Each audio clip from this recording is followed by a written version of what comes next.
अस्सलाम वालेकुम। Nested loop की एक और एग्जांपल करते हैं आज हम। इस एग्जांपल में मैं दोनों लूप्स फॉर लूप्स यूज़ कर रही हूँ। बनाना हमने क्या है, ये मैंने ऊपर कमेंट्स के अंदर सेव करके रखा है। स्टैरिक्स हैं, दो स्टैरिक्स एक लाइन में हैं, फिर दो स्टैरिक्स एक लाइन में हैं, फिर दो स्टैरिक्स एक लाइन में हैं। ये टोटल 6 स्टैरिक्स हैं। आप कह सकते हैं कि 3 इसमें रोज़ हैं और 2 कॉलम हैं।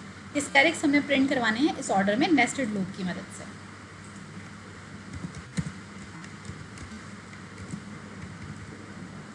अगर याद हो तो नेस्टेड लूप कौन सा लूप है कि एक जो लूप है उसकी जो बॉडी है, यानी उसकी ब्रेसेस हैं, ये इसकी ब्रेसेस हैं, ये वाली, ये ब्रेस स्टार्ट हो गई है, बंद हो गई, इसकी ब्रेसेस के अंदर सेकंड लूप आ रहा है।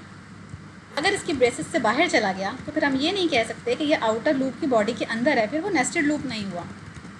नेस्टेड लूप होने के लिए बहुत ज़रूरी है कि इनर लूप, ये हमारा जो इनर लूप है, ये आउटर लूप की बॉडी के अंदर हो। ये आउटर लूप की पूरी बॉडी है, ब्रेसेस के दरमियान उसके अंदर मौजूद हो, तो वो इनर लूप है। और जो लूप की कंडीशन है, फॉर लूप हो, वाइल लूप हो या डू वाइल लूप हो, लूप की कंडीशन जो लूप की ब्रैकेट्स में लिखी जाती है, अगर वो ट्रू हो रही है तो ही कंपाइलर उसकी बॉडी के अंदर चेक करेगा और इनर लूप को एग्जीक्यूट करेगा। लूप की कंडीशन अगर ट्रू नहीं है तो कंपाइलर यहाँ से सीधा यहाँ पे जंप करेगा, बाहर, नीचे, लूप से बाहर आ जाएगा। अच्छा, हम लेते हैं एक integer i is equal to 1। यहाँ पे मैंने आई को डिक्लेयर किया है लूप के अंदर ही, ऐसे भी डिक्लेयर हो जाता है, और इंटीजर आई हम बाहर भी लिख सकते थे, फॉर लूप के बाहर लिख सकते थे, और आई इज इक्वल टू 1 से भी स्टार्ट कर सकते थे, लेस देन इक्वल टू 3, क्योंकि हमने इस लूप को 3 दफ़ा चलाना है। आउटर लूप की मदद से हम ये तीनों रोज़ क्रिएट करेंगे और इनर लूप की मदद से हम ये कॉलम्स क्रिएट करेंगे। कॉलम्स मतलब दो दो स्टैरिक्स जो हमने लिखवाए हुए हैं। आई प्लस प्लस 3 दफ़ा ये चलेगा, हर दफ़ा नई रो पे कर्सर आ जाएगा। इनर लूप को हमने चलाना है 2 टाइम्स, क्योंकि हर रो पे हमने 2 टाइम्स स्टैरिक्स प्रिंट करवाने हैं। Integer j is equal to 1, j less than equal to 2, j plus plus. अब ये भी कर सकते हैं कि j इज़ इक्वल टू 0 और लेस देन इक्वल टू 1, तो भी लूप 2 टाइम्स चलेगा। अब ये भी कर सकते हैं j is equal to 15 and less than equal to 17, तो भी लूप 2 टाइम्स चलेगा। अच्छा, अब हमने सी आउट क्या करवाना है? सी आउट हमने करवाना है स्टैरिक। स्टैरिक कोई वेरिएबल नहीं है, इसलिए इन्वर्टेड कॉमास के अंदर इसको लिखेंगे। अगर वेरिएबल होता तो इन्वर्टेड कॉमास के अंदर ना लिखते। किस तरह काम कर रहा है ये लूप? सबसे पहले आई के पास 1 की वैल्यू है और 3 से कम है, यानी कंडीशन ट्रू है। कंडीशन ट्रू है तो इनर लूप पे आ जाएगा, कंपाइलर इनर लूप को चेक करेगा।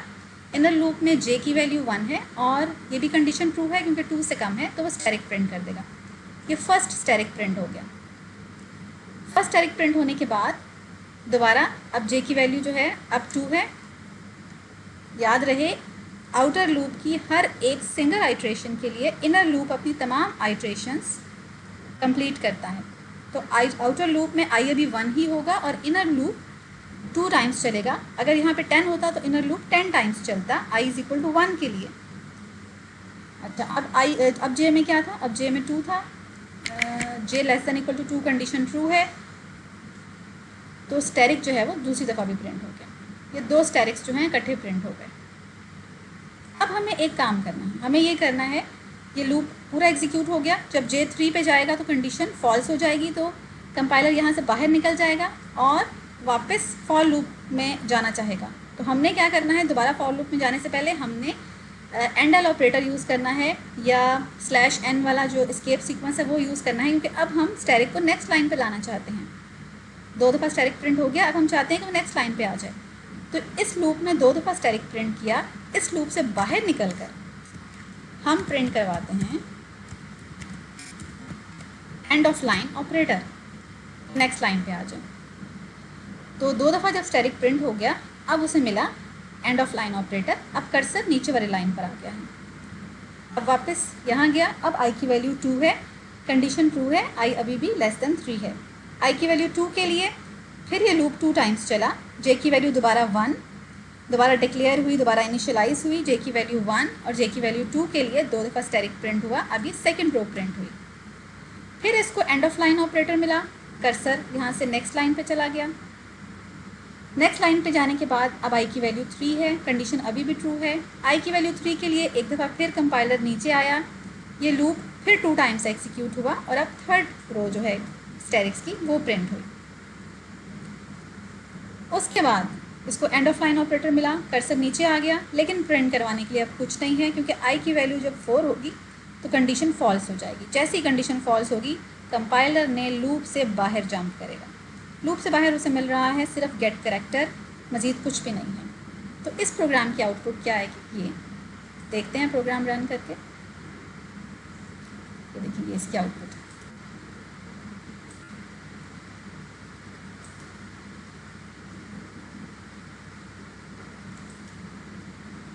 थोड़ा सा अपने प्रोग्राम को चेंज करते हैं।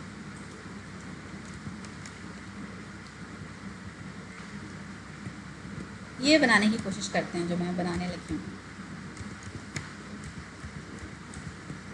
इसका क्या ट्रिक है, ये क्या है, फर्स्ट रो में एक दफ़ा स्टैटिक है, सेकंड रो में 2 दफ़ा स्टैटिक है, थर्ड रो में 3 टाइम्स, फोर्थ रो में 4 टाइम्स और फिफ्थ रो में 5 टाइम्स स्टैटिक है। तो रोज़ कितनी है, 5। आउटर लूप कितनी दफ़ा चलेगा, 5 टाइम्स। इसको कर देते हैं i less than equal to 5।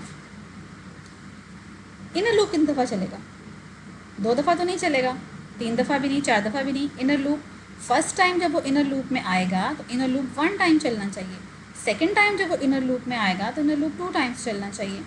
Third time inner loop 3 times चलना चाहिए। फोर्थ टाइम 4 टाइम्स और फिफ्थ टाइम पे 5 टाइम्स चलना चाहिए। ऐसा ही है, इनर लूप को आप रिस्ट्रिक्ट नहीं कर सकते कि हर दफ़ा 2 प्रिंट करवाओ। अभी हम जो कर रहे हैं कि जो आउटर लूप है वो 5 टाइम्स चल रहा है, तो 5 रोज़ बन जाएंगी और इनर लूप 5 रोज़ में 2 टाइम्स स्टैटिक प्रिंट कर देगा। तो ये तो हमने नहीं करना, हमने तो करना है कुछ इस तरह। इसका क्या ट्रिक है, इसका एक छोटा सा ट्रिक है, बहुत छोटा सा, अगर आपको समझ आ जाए तो। हमने यहाँ पे 2 ख़त्म कर देना है, फिर 2 टाइम्स स्टैटिक प्रिंट नहीं होगा। स्टैटिक कितना टाइम्स प्रिंट होगा, इनर लूप कितना टाइम्स चलेगा, इनर लूप्स चलेगा जब तक कि वो आउटर लूप से छोटा है, आउटर लूप तक। j less than equal to I, I में 1 है तो j 1 टाइम चलेगा, आई में 2 है तो j 2 टाइम्स चलेगा, आई में 3 है तो j 3 टाइम्स चलेगा। ये कैसे काम कर रहा है देखिए। सबसे पहले i की वैल्यू 1 है, i की वैल्यू 1 है, कंडीशन ट्रू है, इनर लूप रन हुआ, j में 1 है और वो कह रहे हैं j less than equal to I. क्या कंडीशन ट्रू है जी, कंडीशन ट्रू है, j is equal to I, j भी 1 है, i भी 1 है, तो ये लूप 1 टाइम चलेगा, तो 1 टाइप स्टैटिक प्रिंट हो जाएगा। बाहर आया, इसको एंड एल ऑपरेटर मिल गया, कर्सर अब नेक्स्ट लाइन पर आ गया है, यहाँ आ गया कर्सर। फिर आउटर लूप में गया, अब आउटर लूप में क्या है, i की वैल्यू 2 है, लेस देन 5 है, दैट मीन्स के कंडीशन ट्रू है। इनर लूप में आ गया, इनर लूप क्या है, इनर लूप ये है कि j की वैल्यू एक बार दोबारा इनिशियलाइज हुई है 1 से और j less than equal to I है, तो i में क्या है, i में है 2, दैट मीन्स के ये लूप अब 2 दफ़ा चलेगा, ये लूप 2 दफ़ा चलेगा और स्टैटिक 2 टाइम्स प्रिंट होगा सेकेंड लाइन में। फिर ये लूप चलने के बाद उसको आउटर लूप से बाहर निकलने से पहले उसको एंड एल ऑपरेटर मिलता है, तो वो फिर नेक्स्ट लाइन में आ जाता है यहाँ पे। नेक्स्ट लाइन में आने के बाद क्या होता है, i इज़ इक्वल टू 1, फिर i के में अंदर अब 3 है, कंडीशन अभी भी ट्रू है। अब वो इनर लूप में आ जाता है, जब वो इनर लूप में आता है तो वो कहता है j की वैल्यू 1 से इनिशियलाइज हो रही है और j जा रहा है i तक, i में क्या था 3, 1 2 3, अब ये 3 दफ़ा स्टैटिक प्रिंट करेगा। जब i की वैल्यू 5 होगी तो यहाँ पर j भी 5 तक चलेगा और 5 टाइम्स स्टैटिक प्रिंट होगा। जब 5 टाइम्स स्टैटिक प्रिंट हो जाएगा, एंड एल ऑपरेटर कर्सर को यहाँ नेक्स्ट लाइन पर ले आएगा। अब i में 6 है लेकिन कंडीशन फॉल्स हो जाती है, i में 6 होते ही कंडीशन फॉल्स हुई तो कंपाइलर यहाँ से लेके बाहर जंप करेगा और बाहर उसको सिर्फ गेट करैक्टर मिल रहा है और आपका प्रोग्राम क्लोज हो जाएगा। इन दोनों प्रोग्राम्स की आपने प्रैक्टिस करनी है और इन दोनों प्रोग्राम्स की प्रैक्टिस करने के बाद आपने मुझे बना के देना है ये प्रोग्राम। इसको बनाने की ट्राई करें।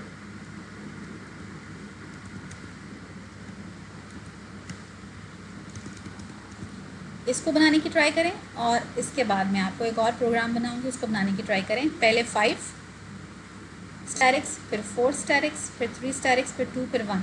इसको प्रिंट करवाने की तैयारी करें। ये जो हमारा प्रोग्राम हमने बनाया था ये सही रन कर रहा है कि नहीं, इसको हम रन करके देख लेते हैं।